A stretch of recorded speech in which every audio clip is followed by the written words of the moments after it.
मार्ग क्या है? भक्ति का ही प्रथम मार्ग है सरलता। एक प्रसंग है, आप लोग को सुनाते हैं और बहुत ध्यान से सुनिएगा। एक आलसी लेकिन भोला भाला युवक था और उसका नाम आनंद था। दिन भर कोई काम नहीं करता, बस खाता ही रहता और सोता रहता। घर वालों ने कहा चलो जाओ, निकलो घर से, कोई काम धाम करते नहीं हो, बस पड़े रहते हो।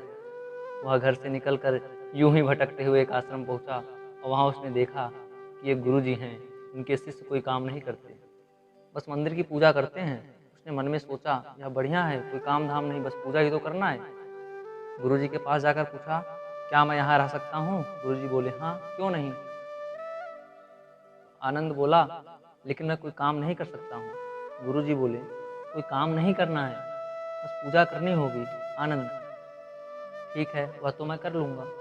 अब आनंद महाराज आश्रम में रहने लगे, न कोई काम न कोई धाम, बस सारा दिन खाते रहो और प्रभु भक्ति में भजन गाते रहो।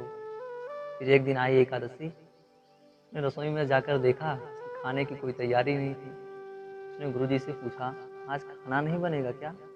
गुरुजी ने कहा नहीं, आज तो एकादशी है, तुम्हारा भी उपवास है। उसने कहा नहीं, अगर हमने उपवास कर लिया तो कल का दिन द्वादशी नहीं देख पाएंगे, हम नहीं कर सकते उपवास, हमें तो भूख लगती है, आपने पहले क्यों नहीं बताया? गुरुजी ने कहा ठीक है, तुम मत करो उपवास, पर खाना भी तुम्हारे लिए कोई और नहीं बनाएगा, तुम खुद बना लो। मरता क्या न करता, गया रसोई में। गुरुजी फिर आए, देखो अगर तुम खाना बना लो तो राम जी को भोग जरूर लगा देना और नदी के उस पार जाकर बना लो रसोई, ठीक है? लकड़ी, आटा, तेल, घी, सब्जी लेकर आनंद महाराज चले गए।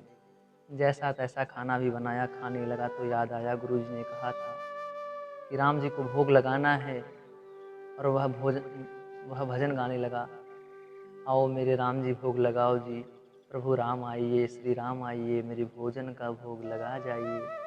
कोई नहीं आया तो बेचैन हो गया, यहाँ तो भूख लग रही है और राम जी आ ही नहीं रहे। भोला मानस नहीं जानता था कि प्रभु साक्षात तो आएंगे नहीं, पर गुरु जी की बात मानना जरूरी है। फिर उसने कहा देखो प्रभु राम जी, मैं समझ गया कि आप क्यों नहीं आ रहे हैं।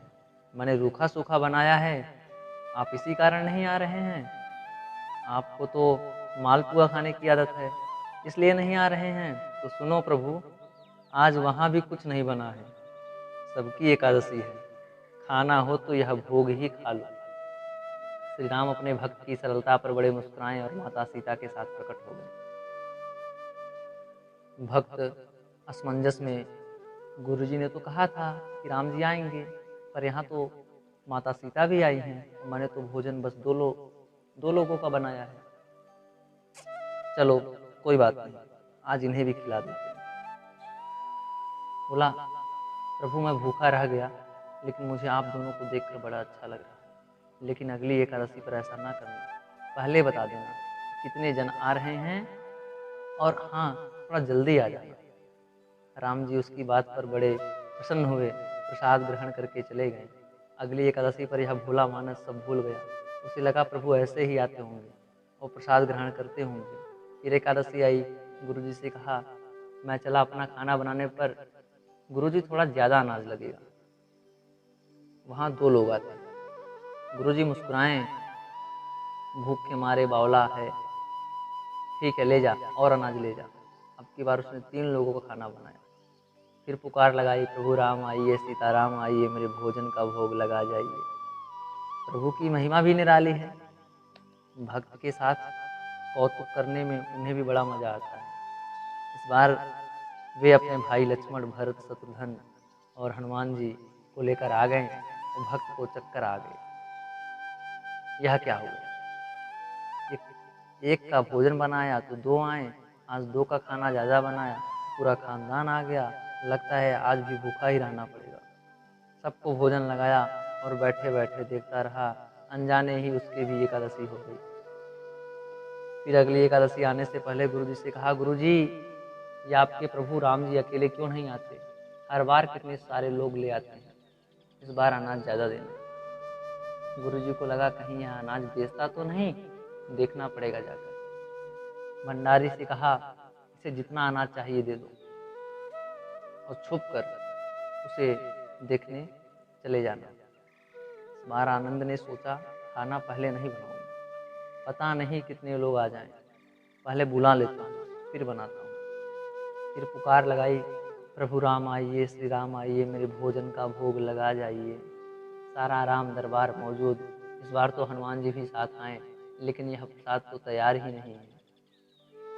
भक्त ठहरा भोला भाला, बोला, प्रभु इस बार मैंने खाना नहीं बनाया। प्रभु ने पूछा, क्यों? बोला, मुझे मिलेगा तो है ही नहीं, फिर क्या फ़ायदा बनाने का, आप ही बना लो और खुद ही खा लो। राम जी मुस्कुराए, सीता माता भी गदगद हो गई उसके मासूम जवाब से। लक्ष्मण जी बोले, क्या करे प्रभु? प्रभु बोले, भक्त की इच्छा है, पूरी तो करनी पड़ेगी, चलो लग जाओ काम से। लक्ष्मण जी ने लकड़ी उठाई, माता सीता आटा गूंथने लगीं। भक्त एक तरफ बैठकर देखता रहा। माता सीता रसोई बना रही थी तो कई ऋषि मुनि यक्ष गंधर्व प्रसाद लेने आने लगे। इधर गुरुजी ने देखा, खाना तो बना नहीं, भक्त एक कोने में बैठा है। पूछा, बेटा क्या बात है, खाना क्यों नहीं बनाया? बोला, अच्छा किया गुरुजी आप आ गए, देखिए कितने लोग आते हैं प्रभु के साथ। गुरुजी बोले, मुझे तो कुछ नहीं दिख रहा तुम्हारे और अनाज के सिवा। भक्त ने माथा पकड़ लिया, एक तो इतनी मेहनत करवाते हैं प्रभु, भूखा भी रखते हैं, और ऊपर से गुरुजी को दिख भी नहीं रहे हैं, यह और बड़ी मुसीबत है। प्रभु से कहा, आप गुरुजी को क्यों नहीं दिख रहे हैं? प्रभु बोले, मैं उन्हें नहीं दिख सकता। बोला, क्यों? वे तो बड़े पंडित हैं, ज्ञानी हैं, विद्वान हैं, उन्हें तो बहुत कुछ आता है, उनको क्यों नहीं दिखते आप? प्रभु बोले, माना कि उनको सब आता है, पर वे सरल नहीं हैं तुम्हारी तरह, इसलिए उनको नहीं दिख सकता। आनंद ने गुरुजी से कहा, गुरुजी प्रभु कह रहे हैं आप सरल नहीं हैं, इसलिए आपको नहीं दिखेंगे। गुरुजी रोने लगे, वाकई मैंने सब कुछ पाया, पर सरलता नहीं पा सका तुम्हारी तरह। और प्रभु तो मन की सरलता से ही मिलते हैं। प्रभु प्रकट हो गए और गुरुजी को भी दर्शन दिए। इसी तरह एक भक्त के कहने पर प्रभु ने रसोई भी बनाई। तो प्रसंग का मतलब ये है कि अगर प्रभु का दर्शन पाना है, आपको सरल बनना पड़ेगा। धन्यवाद।